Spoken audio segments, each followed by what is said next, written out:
Então, da mesma forma que o soluto influencia na temperatura de ebulição, ele influencia na temperatura de fusão. Por quê? Para que as moléculas comecem a entrar no estado sólido, é necessário que elas tenham uma distância específica.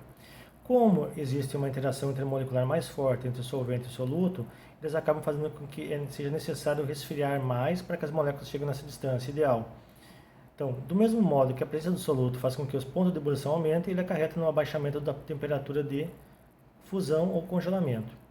Então, esse abaixamento é proporcional à molaridade das partículas do soluto. Deve ser considerado, então, as partículas em relação a um soluto não ionizável, não dissociável, um soluto molecular ou um soluto iônico. Tá?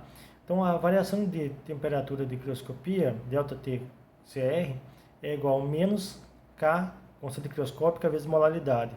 Esse sinal de menos significa que a variação é negativa. A adição do soluto num solvente puro vai fazer com que a temperatura de fusão da solução seja menor que a temperatura de fusão do solvente puro. Então, aqui nós podemos perceber a variação da temperatura de fusão e a temperatura de ebulição. A variação de temperatura de fusão, ou a variação delta crioscópico, a variação de temperatura de crioscopia, ela é mais significativa do que a de ebuliscopia. Por quê? Quando a temperatura é mais alta, na ponto de ebulição, nós levamos em conta que já existe um grande distanciamento entre as moléculas, elas já possuem uma alta energia. Já quando eu falo em moléculas a baixa temperatura, eu acabo fazendo com que essa variação seja um pouco maior. Então, sempre que eu for fazer uma avaliação da massa molar, por exemplo, de um composto, eu posso usar a variação da temperatura de fusão, que ela é muito mais significativa. Por exemplo, se eu tiver água, um copo com água pura e um copo com água com pouco sal, eu não preciso provar os dois para saber qual é a água pura e qual é a água com sal.